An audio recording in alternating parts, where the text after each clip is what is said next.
ವಾಗ್ದಾಳಿಯನ್ನು ಮಾಡಿದೆ. ಸಿದ್ದು ಸರ್ಕಾರದ ವಿರುದ್ಧ ಬಿಜೆಪಿ ವಾಗ್ದಾಳಿಯನ್ನ ಮಾಡಿದೆ. ಸರ್ಕಾರ ಬೆಲೆ ಏರಿಕೆ ಮಾಡಿ ಲೂಟಿ ಮಾಡ್ತಾ ಇದೆ. ಕಾಂಗ್ರೆಸ್ ಸರ್ಕಾರ ಭ್ರಷ್ಟಾಚಾರದಲ್ಲಿ ಮುಳುಗಿದೆ. ಅಶ್ವಥ್ ನಾರಾಯಣ್ ಮಾತನಾಡಿದ್ದಾರೆ. ಆರ್ ಅಶೋಕ್ ಮಾತನಾಡಿದ್ದಾರೆ.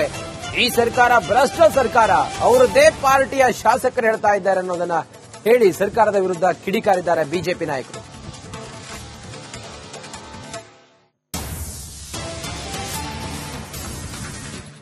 ಅಧಿಕೃತವಾಗಿ ಅವರೇ ಅಕ್ರಿಡೇಷನ್ ಕೊಟ್ಟಿದ್ದಾರಲ್ಲಪ್ಪ, ಮಾನ್ಯತೆ ಕೊಟ್ಟಿದ್ದಾರೆ, ಅವರಿಗೆ ಶುಭಾಶಯ ಕೊಡ್ತೇನೆ. ಇದು ನಾವು ಹೇಳ್ತಾನೆ ಇದೀವಿ, ಈ ರಾಜ್ಯದ ಜನ ಹೇಳ್ತಾನೆ ಇದ್ದಾರೆ. ಆಡಳಿತ ಪಕ್ಷದ ಒಬ್ಬ ಹಿರಿಯ ನಾಯಕನೇ adviser to economic adviser, financial adviser to chief ಮಿನಿಸ್ಟ್ರೇ ಈ ರೀತಿ ಅಧಿಕೃತವಾಗಿ ಹೇಳಿಕೆ ಕೊಟ್ಟಿದ್ರೆ ನಿಜಕ್ಕೂ ಅವರಿಗೆ ನನ್ನ ಅಭಿನಂದನೆಗಳು. ಇವತ್ತು ಇಡೀ ಸರ್ಕಾರಕ್ಕೆ ಕನ್ನಡಿ ಹಿಡಿಯುವಂತ ಕೆಲಸವನ್ನು ಮಾಡಿದ್ದಾರೆ. ಬಹಳ ಸ್ಪಷ್ಟವಾಗಿ ಸರ್ಕಾರಕ್ಕೆ ತಿಳಿಸಿದ್ದಾರೆ. ಇಡೀ ವಿಶ್ವದಲ್ಲಿ ಅತಿ ಭ್ರಷ್ಟ ಕಾಂಗ್ರೆಸ್ ಸರ್ಕಾರ ಅಂತ ಹೇಳಿರುವಂತದ್ದು ಇದು ಒಳ್ಳೆ ಹೇಳಿಕೆ, ನಾನು ಸ್ವಾಗತಿಸ್ತೀನಿ. Economic adviser of chief minister Basavaraj Rayareddy ಅವರು ಮಾಡಿರತಕ್ಕಂಥ ಒಂದು ಹೇಳಿಕೆ ಪತ್ರಿಕೆಗಳಲ್ಲಿ ಇವತ್ತು ಎಲ್ಲವೂ ಕೂಡ ನೀವು ಬಿತ್ತರಿಸಿದ್ದೀರಿ. ನಾನು ಬಸವರಾಜ ರಾಯರೆಡ್ಡಿ ಸಾಹೇಬರಿಗೆ ಈ ಸಂದರ್ಭದಲ್ಲಿ ಹೃದಯಪೂರ್ವಕವಾದಂತಹ ಅಭಿನಂದನೆಗಳು, ಧನ್ಯವಾದಗಳನ್ನ ಸಲ್ಲಿಸಲಿಕ್ಕೆ ಇಷ್ಟಪಡ್ತೇನೆ. ಕಾರಣ, ಇಷ್ಟು ಮುಕ್ತವಾಗಿ ಆಡಳಿತ ಪಕ್ಷದಲ್ಲಿರ್ತಕ್ಕಂಥ ಶಾಸಕರು, ಅದರಲ್ಲೂ ಎಕನಾಮಿಕ್ ಅಡ್ವೈಸರ್ ಆಫ್ ಮುಖ್ಯಮಂತ್ರಿಗಳು ಅತ್ಯಂತ ಮುಕ್ತವಾಗಿ ಇವತ್ತು ಭ್ರಷ್ಟಾಚಾರದ ಬಗ್ಗೆ ಕರ್ನಾಟಕ ರಾಜ್ಯ ನಂಬರ್ 1 ಸ್ಥಾನಕ್ಕೆ ತಲುಪಿದೆ ಅಂತಕ್ಕಂಥದ್ರ ಬಗ್ಗೆ ಅತ್ಯಂತ ಸ್ಪಷ್ಟವಾಗಿ ಅವರೇ ಹೇಳಿಕೆಯನ್ನ ಕೊಟ್ಟಿರತಕ್ಕಂಥದ್ದು ಪತ್ರಿಕೆಗಳಲ್ಲಿ ತಾವೆಲ್ಲ ಬರೆದಿದ್ದೀರಿ, ಬೆಳಗ್ಗೆ ನಾವು ಓದಿದ್ದೇವೆ. ಸರ್, ಈಗ ಬಸವರಾಜ ರಾಯರೆಡ್ಡಿ ಅವರು ರಾಜ್ಯದಲ್ಲಿ ಕರ್ನಾಟಕನೇ ನಂಬರ್ 1 ಭ್ರಷ್ಟಾಚಾರದಲ್ಲಿ ಅಂತಕ್ಕಂಥ ಒಂದು ಮಾತನ್ನು ಹೇಳಿದ್ದಾರೆ. ಸತ್ಯ ಕಹಿ ಆಗಿರ್ತದೆ. ಆದರೆ ಅವರು ಕಾಂಗ್ರೆಸ್ ಸರ್ಕಾರ ವಿಚಾರದಲ್ಲಿ ತಿಳಿಸಿರುವಂತದ್ದು ಒಳ್ಳೆ ಹೇಳಿಕೆ. ಆದರೆ ಅವ್ರ ಮಾತನ್ನು ಕೇಳೋರು ಯಾರಿಲ್ಲ. ಅಲ್ಲಿ ಪ್ರತಿಯೊಬ್ಬರು ಕಾಂಗ್ರೆಸ್ ಸರ್ಕಾರದಲ್ಲಿ ಭ್ರಷ್ಟಾಚಾರ ಮಾಡೋರೇ ಇರೋದು ಹೆಚ್ಚು ಕಡಿಮೆ. ಹಾಗಾಗಿ ಎಲ್ಲ ಈ ಆಪಾದನೆ ಯಾವಾಗಲೂ ಕೇಳ್ತಾನೆ ಇರ್ತೀವಿ. ಈ ಆಪಾದನೆ ಎಲ್ಲರ ಮೇಲೆ ಇರುವಂತದ್ದಿದೆ. ಸೊ ಈ ಭ್ರಷ್ಟಾಚಾರದಲ್ಲಿ ತುಂಬಿ ತುಳುತ್ತಿರೋದು ಈ ಕಾಂಗ್ರೆಸ್ ಸರ್ಕಾರದಲ್ಲಿ. ಇದು ಎಟಿಎಂ ಸರ್ಕಾರ, ಕಾಂಗ್ರೆಸ್ಸಿನ ಎಟಿಎಂ ಆಗಿದೆ. ಮುಖ್ಯಮಂತ್ರಿಗಳ ಸಲಹೆಗಾರ ಇಂಥ ಒಂದು ಹೇಳಿಕೆ ನೀಡಿರತಕ್ಕಂಥದ್ದು ಸರ್ಕಾರದ ಭ್ರಷ್ಟಾಚಾರವನ್ನ ಇವತ್ತು ಅನಾವರಣ ಮಾಡಿದ್ದಾರೆ. ಇವತ್ತು ಖಂಡಿತ ಅನಾವರಣ ಆಗಿದೆ. ಅವರು ಫೈನಾನ್ಷಿಯಲ್ ಅಡ್ವೈಸರೇ ಇವತ್ತಿನ ಈ ಪರಿಸ್ಥಿತಿಯನ್ನ ಬಹಳ ಸ್ಪಷ್ಟವಾಗಿ, ಬಹಳ ನೋವಿನಿಂದ ಅಟ್ಲೀಸ್ಟ್ ಹೇಳುವಂತ ಧೈರ್ಯನಾರ ಮಾಡಿದ್ದಾರೆ. ಇದು ಒಳ್ಳೆ ಹೇಳಿಕೆ ಕೂಡ. ಹಾಗಾಗಿ ಅವರು ಕಾಂಗ್ರೆಸ್ ಸರ್ಕಾರ ಕರ್ನಾಟಕದ ಬಗ್ಗೆ ನಾನು ಹೇಳ್ಬೋದು, ಅದನ್ನ ಅವರು ಮುಕ್ತವಾಗಿ ಹೇಳಿರೋದು. ಇವರ ಪಕ್ಷದವರಿಗೆ ಇವತ್ತು ವಾಗ್ದಾಳಿಯನ್ನು ಮಾಡಿದೆ. ಸಿದ್ದು ಸರ್ಕಾರದ ವಿರುದ್ಧ ಬಿಜೆಪಿ ವಾಗ್ದಾಳಿಯನ್ನ ಮಾಡಿದೆ. ಸರ್ಕಾರ ಬೆಲೆ ಏರಿಕೆ ಮಾಡಿ ಲೂಟಿ ಮಾಡ್ತಾ ಇದೆ. ಕಾಂಗ್ರೆಸ್ ಸರ್ಕಾರ ಭ್ರಷ್ಟಾಚಾರದಲ್ಲಿ ಮುಳುಗಿದೆ. ಅಶ್ವಥ್ ನಾರಾಯಣ್ ಮಾತನಾಡಿದ್ದಾರೆ. ಆರ್ ಅಶೋಕ್ ಮಾತನಾಡಿದ್ದಾರೆ. ಈ ಸರ್ಕಾರ ಭ್ರಷ್ಟ ಸರ್ಕಾರ, ಅವರದ್ದೇ ಪಾರ್ಟಿಯ ಶಾಸಕರು ಹೇಳ್ತಾ ಇದ್ದಾರೆ ಅನ್ನೋದನ್ನ ಹೇಳಿ ಸರ್ಕಾರದ ವಿರುದ್ಧ ಕಿಡಿಕಾರಿದ್ದಾರೆ ಬಿಜೆಪಿ ನಾಯಕರು.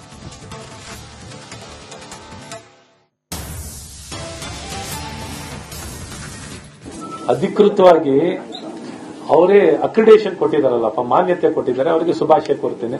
ಇದು ನಾವು ಹೇಳ್ತಾನೆ ಇದೀವಿ, ಈ ರಾಜ್ಯದ ಜನ ಹೇಳ್ತಾನೆ ಇದ್ದಾರೆ. ಆಡಳಿತ ಪಕ್ಷದ ಒಬ್ಬ ಹಿರಿಯ ನಾಯಕನೇ adviser to economic adviser, financial adviser to chief ಮಿನಿಸ್ಟ್ರೇ ಈ ರೀತಿ ಅಧಿಕೃತವಾಗಿ ಹೇಳಿಕೆ ಕೊಟ್ಟಿದ್ರೆ ನಿಜಕ್ಕೂ ಅವರಿಗೆ ನನ್ನ ಅಭಿನಂದನೆಗಳು. ಇವತ್ತು ಇಡೀ ಸರ್ಕಾರಕ್ಕೆ ಕನ್ನಡಿ ಹಿಡಿಯುವಂತ ಕೆಲಸವನ್ನು ಮಾಡಿದ್ದಾರೆ. ಬಹಳ ಸ್ಪಷ್ಟವಾಗಿ ಸರ್ಕಾರಕ್ಕೆ ತಿಳಿಸಿದ್ದಾರೆ. ಇಡೀ ವಿಶ್ವದಲ್ಲಿ ಅತಿ ಭ್ರಷ್ಟ ಕಾಂಗ್ರೆಸ್ ಸರ್ಕಾರ ಅಂತ ಹೇಳಿರುವಂತದ್ದು ಇದು ಒಳ್ಳೆ ಹೇಳಿಕೆ, ನಾನು ಸ್ವಾಗತಿಸ್ತೀನಿ. Economic adviser of chief minister Basavaraj Rayareddy ಅವರು ಮಾಡಿರತಕ್ಕಂಥ ಒಂದು ಹೇಳಿಕೆ ಪತ್ರಿಕೆಗಳಲ್ಲಿ ಇವತ್ತು ಎಲ್ಲವೂ ಕೂಡ ನೀವು ಬಿತ್ತರಿಸಿದ್ದೀರಿ. ನಾನು ಬಸವರಾಜ ರಾಯರೆಡ್ಡಿ ಸಾಹೇಬರಿಗೆ ಈ ಸಂದರ್ಭದಲ್ಲಿ ಹೃದಯಪೂರ್ವಕವಾದಂತಹ ಅಭಿನಂದನೆಗಳು, ಧನ್ಯವಾದಗಳನ್ನ ಸಲ್ಲಿಸಲಿಕ್ಕೆ ಇಷ್ಟಪಡ್ತೇನೆ. ಕಾರಣ, ಇಷ್ಟು ಮುಕ್ತವಾಗಿ ಆಡಳಿತ ಪಕ್ಷದಲ್ಲಿರ್ತಕ್ಕಂಥ ಶಾಸಕರು, ಅದರಲ್ಲೂ ಎಕನಾಮಿಕ್ ಅಡ್ವೈಸರ್ ಆಫ್ ಮುಖ್ಯಮಂತ್ರಿಗಳು ಅತ್ಯಂತ ಮುಕ್ತವಾಗಿ ಇವತ್ತು ಭ್ರಷ್ಟಾಚಾರದ ಬಗ್ಗೆ ಕರ್ನಾಟಕ ರಾಜ್ಯ ನಂಬರ್ 1 ಸ್ಥಾನಕ್ಕೆ ತಲುಪಿದೆ ಅಂತಕ್ಕಂಥದ್ರ ಬಗ್ಗೆ ಅತ್ಯಂತ ಸ್ಪಷ್ಟವಾಗಿ ಅವರೇ ಹೇಳಿಕೆಯನ್ನ ಕೊಟ್ಟಿರತಕ್ಕಂಥದ್ದು ಪತ್ರಿಕೆಗಳಲ್ಲಿ ತಾವೆಲ್ಲ ಬರೆದಿದ್ದೀರಿ, ಬೆಳಗ್ಗೆ ನಾವು ಓದಿದ್ದೇವೆ. ಸರ್, ಈಗ ಬಸವರಾಜ ರಾಯರೆಡ್ಡಿ ಅವರು ರಾಜ್ಯದಲ್ಲಿ ಕರ್ನಾಟಕನೇ ನಂಬರ್ 1 ಭ್ರಷ್ಟಾಚಾರದಲ್ಲಿ ಅಂತಕ್ಕಂಥ ಒಂದು ಮಾತನ್ನು ಹೇಳಿದ್ದಾರೆ. ಸತ್ಯ ಕಹಿ ಆಗಿರ್ತದೆ. ಆದರೆ ಅವರು ಕಾಂಗ್ರೆಸ್ ಸರ್ಕಾರ ವಿಚಾರದಲ್ಲಿ ತಿಳಿಸಿರುವಂತದ್ದು ಒಳ್ಳೆ ಹೇಳಿಕೆ. ಆದರೆ ಅವ್ರ ಮಾತನ್ನು ಕೇಳೋರು ಯಾರಿಲ್ಲ. ಅಲ್ಲಿ ಪ್ರತಿಯೊಬ್ಬರು ಕಾಂಗ್ರೆಸ್ ಸರ್ಕಾರದಲ್ಲಿ ಭ್ರಷ್ಟಾಚಾರ ಮಾಡೋರೇ ಇರೋದು ಹೆಚ್ಚು ಕಡಿಮೆ. ಹಾಗಾಗಿ ಎಲ್ಲ ಈ ಆಪಾದನೆ ಯಾವಾಗಲೂ ಕೇಳ್ತಾನೆ ಇರ್ತೀವಿ. ಈ ಆಪಾದನೆ ಎಲ್ಲರ ಮೇಲೆ ಇರುವಂತದ್ದಿದೆ. ಸೊ ಈ ಭ್ರಷ್ಟಾಚಾರದಲ್ಲಿ ತುಂಬಿ ತುಳುತ್ತಿರೋದು ಈ ಕಾಂಗ್ರೆಸ್ ಸರ್ಕಾರದಲ್ಲಿ. ಇದು ಎಟಿಎಂ ಸರ್ಕಾರ, ಕಾಂಗ್ರೆಸ್ಸಿನ ಎಟಿಎಂ ಆಗಿದೆ. ಮುಖ್ಯಮಂತ್ರಿಗಳ ಸಲಹೆಗಾರ ಒಂದು ಹೇಳಿಕೆ ನೀಡಿರತಕ್ಕಂಥದ್ದು ಸರ್ಕಾರದ ಭ್ರಷ್ಟಾಚಾರವನ್ನ ಇವತ್ತು ಅನಾವರಣ ಮಾಡಿದ್ದಾರೆ. ಇವತ್ತು ಖಂಡಿತ ಅನಾವರಣ ಆಗಿದೆ. ಅವರು ಫೈನಾನ್ಷಿಯಲ್ ಅಡ್ವೈಸರೇ ಇವತ್ತಿನ ಈ ಪರಿಸ್ಥಿತಿಯನ್ನ ಬಹಳ ಸ್ಪಷ್ಟವಾಗಿ, ಬಹಳ ನೋವಿನಿಂದ ಅಟ್ಲೀಸ್ಟ್ ಹೇಳುವಂತ ಧೈರ್ಯನಾರ ಮಾಡಿದ್ದಾರೆ. ಇದು ಒಳ್ಳೆ ಹೇಳಿಕೆ ಕೂಡ. ಹಾಗಾಗಿ ಅವರು ಕಾಂಗ್ರೆಸ್ ಸರ್ಕಾರ ಕರ್ನಾಟಕದ ಬಗ್ಗೆ ನಾನು ಹೇಳ್ಬೋದು. ಅದನ್ನ ಅವರು ಮುಕ್ತವಾಗಿ ಹೇಳಿರೋದು. ಇವರ ಪಕ್ಷದವರಿಗೆ ಇವತ್ತನ್ನ ವಾಗ್ದಾಳಿಯನ್ನು ಮಾಡಿದೆ. ಸಿದ್ದು ಸರ್ಕಾರದ ವಿರುದ್ಧ ಬಿಜೆಪಿ ವಾಗ್ದಾಳಿಯನ್ನ ಮಾಡಿದೆ. ಸರ್ಕಾರ ಬೆಲೆ ಏರಿಕೆ ಮಾಡಿ ಲೂಟಿ ಮಾಡ್ತಾ ಇದೆ. ಕಾಂಗ್ರೆಸ್ ಸರ್ಕಾರ ಭ್ರಷ್ಟಾಚಾರದಲ್ಲಿ ಮುಳುಗಿದೆ. ಅಶ್ವಥ್ ನಾರಾಯಣ್ ಮಾತಾಡಿದ್ದಾರೆ, ಆರ್ ಅಶೋಕ್ ಮಾತಾಡಿದ್ದಾರೆ. ಈ ಸರ್ಕಾರ ಭ್ರಷ್ಟ ಸರ್ಕಾರ, ಅವರದ್ದೇ ಪಾರ್ಟಿಯ ಶಾಸಕರು ಹೇಳ್ತಾ ಇದ್ದಾರೆ ಅನ್ನೋದನ್ನ ಹೇಳಿ ಸರ್ಕಾರದ ವಿರುದ್ಧ ಕಿಡಿಕಾರಿದ್ದಾರೆ ಬಿಜೆಪಿ ನಾಯಕರು.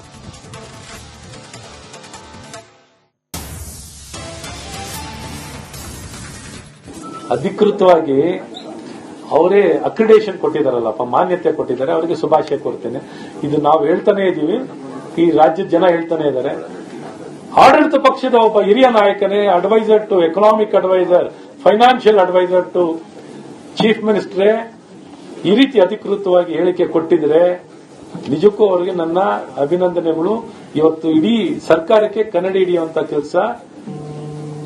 ಕೆಲಸವನ್ನು ಮಾಡಿದ್ದಾರೆ. ಬಹಳ ಸ್ಪಷ್ಟವಾಗಿ ಸರ್ಕಾರಕ್ಕೆ ತಿಳಿಸಿದ್ದಾರೆ. ಇಡೀ ವಿಶ್ವದಲ್ಲೇ ಅತಿ ಭ್ರಷ್ಟ ಕಾಂಗ್ರೆಸ್ ಸರ್ಕಾರ ಅಂತ ಹೇಳಿರುವಂತದ್ದು ಇದು ಒಳ್ಳೆ ಹೇಳಿಕೆ, ನಾನು ಸ್ವಾಗತಿಸ್ತೇನೆ. Economic adviser of chief minister Basavaraj Rayareddy ಅವರು ಮಾಡಿರ್ತಕ್ಕಂಥ ಒಂದು ಹೇಳಿಕೆ ಪತ್ರಿಕೆಗಳಲ್ಲಿ ಇವತ್ತು ಎಲ್ಲವೂ ಕೂಡ ನೀವು ಬಿತ್ತರಿಸಿದ್ದೀರಿ. ನಾನು ಬಸವರಾಜ ರಾಯರೆಡ್ಡಿ ಸಾಹೇಬರಿಗೆ ಈ ಸಂದರ್ಭದಲ್ಲಿ ಹೃದಯಪೂರ್ವಕವಾದಂತಹ ಅಭಿನಂದನೆಗಳು, ಧನ್ಯವಾದಗಳನ್ನ ಸಲ್ಲಿಸಲಿಕ್ಕೆ ಇಷ್ಟಪಡ್ತೇನೆ. ಕಾರಣ, ಇಷ್ಟು ಮುಕ್ತವಾಗಿ ಆಡಳಿತ ಪಕ್ಷದಲ್ಲಿರ್ತಕ್ಕಂಥ ಶಾಸಕರು, ಅದರಲ್ಲೂ ಎಕನಾಮಿಕ್ ಅಡ್ವೈಸರ್ ಆಫ್ ಮುಖ್ಯಮಂತ್ರಿಗಳು ಅತ್ಯಂತ ಮುಕ್ತವಾಗಿ ಇವತ್ತು ಭ್ರಷ್ಟಾಚಾರದ ಬಗ್ಗೆ ಕರ್ನಾಟಕ ರಾಜ್ಯ ನಂಬರ್ 1 ಸ್ಥಾನಕ್ಕೆ ತಲುಪಿದೆ ಅಂತಕ್ಕಂಥದ್ರ ಬಗ್ಗೆ ಅತ್ಯಂತ ಸ್ಪಷ್ಟವಾಗಿ ಅವರೇ ಹೇಳಿಕೆಯನ್ನ ಕೊಟ್ಟಿರತಕ್ಕಂಥದ್ದು ಪತ್ರಿಕೆಗಳಲ್ಲಿ ತಾವೆಲ್ಲ ಬರೆದಿದ್ದೀರಿ, ಬೆಳಗ್ಗೆ ನಾವು ಓದಿದ್ದೇವೆ. ಸರ್, ಈಗ ಬಸವರಾಜ ರಾಯರೆಡ್ಡಿ ಅವರು ರಾಜ್ಯದಲ್ಲಿ ಕರ್ನಾಟಕನೇ ನಂಬರ್ 1 ಭ್ರಷ್ಟಾಚಾರದಲ್ಲಿ ಅಂತಕ್ಕಂಥ ಒಂದು ಮಾತನ್ನು ಹೇಳಿದ್ದಾರೆ. ಸತ್ಯ ಕಹಿ ಆಗಿರ್ತದೆ. ಆದರೆ ಅವರು ಕಾಂಗ್ರೆಸ್ ಸರ್ಕಾರ ವಿಚಾರದಲ್ಲಿ ತಿಳಿಸಿರುವಂತದ್ದು ಒಳ್ಳೆ ಹೇಳಿಕೆ. ಆದರೆ ಅವ್ರ ಮಾತನ್ನು ಕೇಳೋರು ಯಾರಿಲ್ಲ. ಅಲ್ಲಿ ಪ್ರತಿಯೊಬ್ಬರು ಕಾಂಗ್ರೆಸ್ ಸರ್ಕಾರದಲ್ಲಿ ಭ್ರಷ್ಟಾಚಾರ ಮಾಡೋರೇ ಇರೋದು ಹೆಚ್ಚು ಕಡಿಮೆ. ಹಾಗಾಗಿ ಎಲ್ಲ ಈ ಆಪಾದನೆ ಯಾವಾಗಲೂ ಕೇಳ್ತಾನೆ ಇರ್ತೀವಿ. ಈ ಆಪಾದನೆ ಎಲ್ಲರ ಮೇಲೆ ಇರುವಂತದ್ದಿದೆ. ಸೊ ಈ ಭ್ರಷ್ಟಾಚಾರದಲ್ಲಿ ತುಂಬಿ ತುಳುತ್ತಿರೋದು ಈ ಕಾಂಗ್ರೆಸ್ ಸರ್ಕಾರದಲ್ಲಿ. ಇದು ಎಟಿಎಂ ಸರ್ಕಾರ, ಕಾಂಗ್ರೆಸ್ಸಿನ ಎಟಿಎಂ ಆಗಿದೆ. ಮುಖ್ಯಮಂತ್ರಿಗಳ ಸಲಹೆಗಾರ ಒಂದು ಹೇಳಿಕೆ ನೀಡಿರತಕ್ಕಂಥದ್ದು ಸರ್ಕಾರದ ಭ್ರಷ್ಟಾಚಾರವನ್ನ ಇವತ್ತು ಅನಾವರಣ ಮಾಡಿದ್ದಾರೆ. ಇವತ್ತು ಖಂಡಿತ ಅನಾವರಣ ಆಗಿದೆ. ಅವರು ಫೈನಾನ್ಷಿಯಲ್ ಅಡ್ವೈಸರೇ ಇವತ್ತಿನ ಈ ಪರಿಸ್ಥಿತಿಯನ್ನ ಬಹಳ ಸ್ಪಷ್ಟವಾಗಿ, ಬಹಳ ನೋವಿನಿಂದ ಅಟ್ಲೀಸ್ಟ್ ಹೇಳುವಂತ ಧೈರ್ಯನಾರ ಮಾಡಿದ್ದಾರೆ. ಇದು ಒಳ್ಳೆ ಹೇಳಿಕೆ ಕೂಡ. ಹಾಗಾಗಿ ಅವರು ಕಾಂಗ್ರೆಸ್ ಸರ್ಕಾರ ಕರ್ನಾಟಕದ ಬಗ್ಗೆ ನಾನು ಹೇಳ್ಬೋದು. ಅದನ್ನ ಅವರು ಮುಕ್ತವಾಗಿ ಹೇಳಿರೋದು. ಇವರ ಪಕ್ಷದವರಿಗೆ ಇವತ್ತನ್ನ